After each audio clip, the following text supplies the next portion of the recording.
Ce que nous allons voir dans un premier temps, c'est l'interface générale, de manière à ce que vous soyez un petit peu déjà au courant de comment fonctionne After Effects, puisque je vais vous faire dans un premier temps un détail des différents menus ici, mais les différentes manipulations que nous allons réaliser dans le détail de ces menus vont nécessiter que vous ayez quand même une connaissance un petit peu des différentes fenêtres et des différentes parties de l'interface dont nous allons avoir besoin dans ces différentes leçons.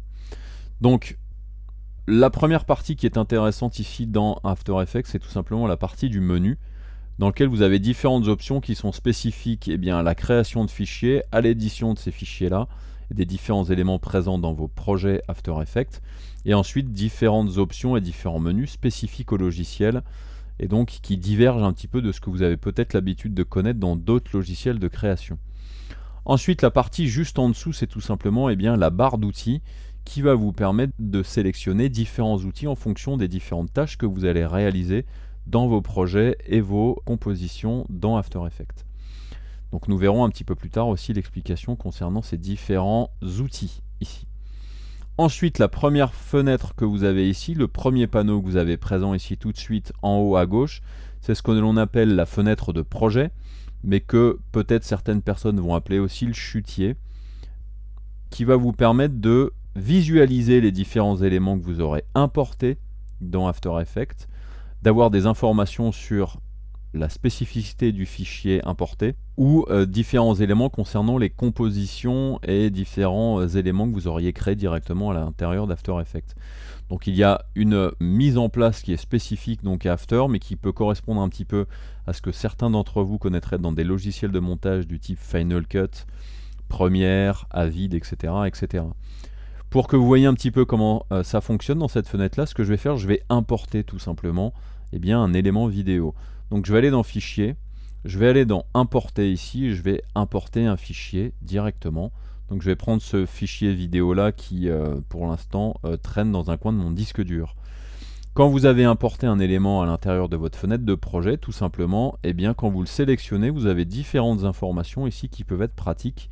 C'est des informations qui vont concerner la résolution de votre fichier vidéo, sa durée, sa fréquence d'image, l'échantillonnage de ce fichier vidéo là ou de cette image, puisque ça peut être une image aussi, et ensuite le codec vidéo utilisé dans ce fichier vidéo là.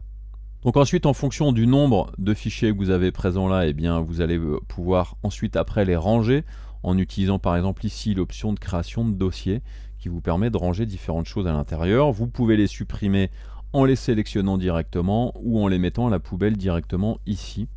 Et ensuite, vous avez des options pour création de composition et ensuite possibilité aussi de faire ce que l'on appelle interpréter le métrage, c'est-à-dire modifier en fait la manière dont il est compris par After Effects. Après cette fenêtre de projet là, ce que vous avez ici, c'est la fenêtre de composition. Cette fenêtre de composition vous permet tout simplement de visualiser ce que vous êtes en train de modifier directement dans votre composition. Donc ce que je vais faire rapidement une création de composition rapide en glissant mon élément importé ici sur cette icône là qui permet tout simplement de créer une composition automatiquement à partir des paramètres de l'élément vidéo glissé dessus. Ça me permet tout simplement ici de vous montrer la fenêtre de composition et vous montrer ce qui se passe à l'intérieur. Donc là, vous voyez ce qui se passe à l'intérieur de la composition. Je vais juste faire un dézoom en utilisant ma molette de la souris de manière à ce que l'on le voit plus ou moins en grande fenêtre. Donc à l'intérieur de cette fenêtre-là, vous verrez en fait les modifications que vous serez en train de réaliser en choisissant différentes options d'affichage que nous verrons un petit peu plus tard quand nous serons dans une série spécifique à la fenêtre de visualisation. Ensuite, dans la partie droite de l'interface, ici vous avez des informations qui vont concerner le placement de votre curseur à l'intérieur de votre fenêtre de travail, mais aussi des informations d'RVB et de couche alpha. Donc en fonction de la zone dans laquelle vous allez vous promener avec votre curseur à l'intérieur de votre élément vidéo, vous allez avoir des informations effectivement donc RVB et des informations en X et Y aussi. L'autre partie ici, vous avez effectivement des informations qui vont vous donner en fait des informations sur l'audio inséré dans votre projet et donc surtout ce qui va concerner les niveaux audio, donc les niveaux en décibels. L'autre partie d'interface juste en dessous, c'est ce que l'on appelle tout simplement le panneau de prévisualisation qui va vous permettre de lire, revenir en arrière, aller en avant, etc., etc. pour la lecture de votre projet. Ça va concerner aussi la possibilité de lire de l'audio ou pas, de choisir la manière dont la lecture se répète ensuite en boucle, en ping-pong ou ne se répète pas, ne le fasse qu'une seule fois. Ici, le petit paramètre que vous avez là, c'est tout simplement ce que l'on appelle la prévisualisation RAM, c'est-à-dire charger votre mémoire vive avec tout simplement la prévisualisation vidéo de votre projet, puisque After Effects n'est pas capable de lire les vidéos en temps réel. Vous êtes obligé d'abord de les mettre en cache dans votre mémoire vive de manière à les lire ensuite en temps réel. Donc privilégiez effectivement la prévisualisation RAM plutôt que la lecture, puisque la lecture va bien fonctionner si vous avez fait une prévisualisation RAM avant. Après, il y a différentes options que nous détaillerons dans une leçon suivante. Ensuite, l'autre partie de l'interface ici, donc je vais venir juste déplacer un petit peu cette zone-là de manière à ce que vous voyez un petit peu plus ce qui se passe. C'est tout simplement ce qui va concerner des paramètres prédéfinis d'animation ou des paramètres prédéfinis sur des effets. Et le choix des effets directement dans cette fenêtre-là, avec la possibilité de faire une recherche par nom aussi. Et ensuite, eh bien, la dernière partie de l'interface qui nous intéresse, c'est tout simplement eh bien, ce que l'on appelle ici la timeline, ou la barre de temps, ou moi ce que j'appelle de temps en temps aussi le gestionnaire de calque, puisque ça vous permet de voir ici tout simplement la durée de votre projet, de votre composition, surtout de la composition, puisque le projet peut contenir plusieurs compositions, et aussi ici eh bien, les calques et les différents éléments vidéo, images, audio que vous auriez insérés dans votre composition. Donc de temps en temps je l'appellerai la timeline, de temps en temps je l'appellerai le gestionnaire de calque. Effectivement la timeline correspondrait plutôt à cette partie-là de l'interface et le gestionnaire de calque plutôt à cette partie-là de l'interface. Bien entendu, la mise en place d'interface que vous voyez ici est la mise en place par défaut d'After Effects, mais qui est une mise en place que vous pouvez modifier tout simplement en allant ici en haut à droite dans la catégorie espace de travail qui contient différents onglets avec différentes options.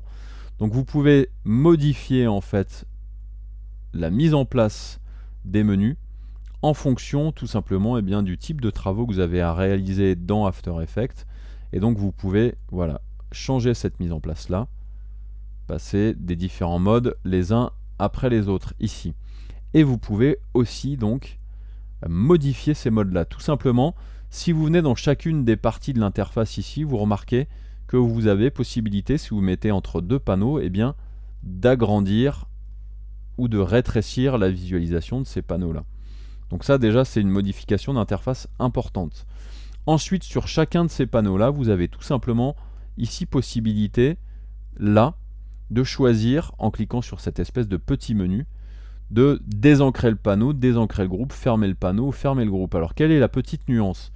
Désancrer le panneau, c'est tout simplement désancrer en fait une partie de cette interface là. Donc un panneau, c'est juste un petit onglet ici. Par contre, si vous allez ici dans l'option info où vous avez aussi un onglet audio, et bien là c'est un groupe de panneaux. C'est-à-dire que si je fais désancrer le panneau ici, c'est juste info qui s'en va. Donc si je le reprends et si je veux le remettre dans l'interface, eh bien je fais un cliquer et je viens le reglisser ici. Et vous voyez qu'ici la visualisation est légèrement bleue. Et si je clique là, info revient dans l'interface. Maintenant, si c'est la totalité de ces deux panneaux que je veux modifier et enlever de l'interface, le désancrer, je clique là et je fais désancrer le groupe. Ce qui me permet d'avoir ici eh bien, une fenêtre dans laquelle j'ai audio et info qui se baladent. Donc pour les gens qui ont besoin eh bien, de positionner leur menu et leurs panneaux différemment, eh bien, ces options-là sont très pratiques.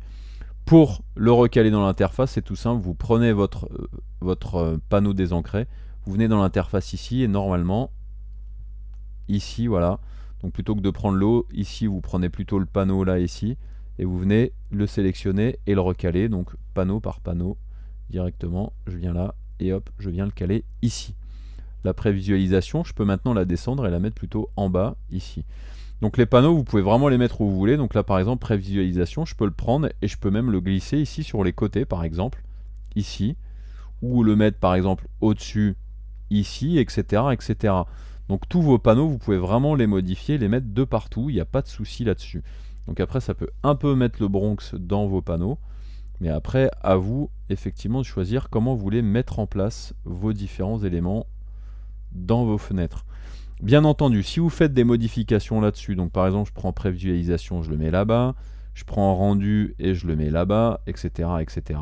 eh bien, vous pouvez retourner ici et choisir de réinitialiser la mise en place des panneaux comme vous la vouliez, comme elle était au départ. Et quand je sélectionne cette option-là, j'ai cette fenêtre qui s'ouvre et qui me permet tout simplement, en faisant oui, de réinitialiser mon interface. Si aussi vous faites des modifications dans votre interface, donc par exemple, je vais prendre le panneau de prévisualisation que je vais désancrer. Je désancre ce groupe-là, je désancre ce groupe-là, je désancre ce groupe-là aussi. Donc je vais désancrer un petit peu tous les paramètres ici. Si After Effects me plante pas dans les doigts. Je désancre ce groupe-là aussi. Je désancre la fenêtre principale, comme ceci. Donc tout simplement, le but est de revenir en fait avec que des fenêtres désancrées, comme ceci, comme ceci. Donc vous voyez, en fait, j'ai tout sorti de l'interface. Voilà, donc ça me permet de positionner un petit peu mes panneaux comme j'ai envie, de choisir ma mise en place, etc., etc. Donc après, ça pour les gens qui par exemple ont plusieurs écrans, ça vous permet de choisir un petit peu comment vous voulez que l'interface se positionne. Hop, donc là je déplace mes fenêtres, lui je vais le mettre là-bas, comme ceci. Ce que vous pouvez faire maintenant, c'est enregistrer cette mise en place. Il suffit d'aller dans espace de travail, ici, et faire nouvel espace de travail, et je l'appelle désancrer par exemple, je fais OK, et donc là il a pris en compte que cette mise en place là c'est une mise en place de désancrage que j'ai enregistré donc sur désancrer. Et maintenant je peux revenir sur mes différentes modifications, mes différents panneaux et mise en place de panneaux qui sont enregistrés, et quand je veux revenir sur le panneau que j'ai moi défini ici, le panneau désancré, je clique dessus, regardez ce qui se passe, il a bien pris en compte que ça c'était ma mise en place désancrée. Donc au niveau interface, vous voyez, c'est quelque chose qui est relativement simple à utiliser. En tout cas, simple à remettre en place. Il faut juste comprendre le fonctionnement. Effectivement, si je veux réancrer tout ça un petit peu, je peux venir là, réancrer ma prévisualisation ici. Mon audio, je vais le remettre par là, par exemple. OK. Après, je peux définir, en bougeant tout ça, que mes effets paramètres prédéfinis pourraient être là aussi, etc., etc. Donc à vous un petit peu de voir comment vous voulez positionner vos différents panneaux de manière à avoir une interface qui vous convient au niveau des différentes tâches que vous avez à réaliser. C'est fini pour cette partie-là concernant la modification d'interface. Maintenant, nous allons passer à ce qui va concerner les menus.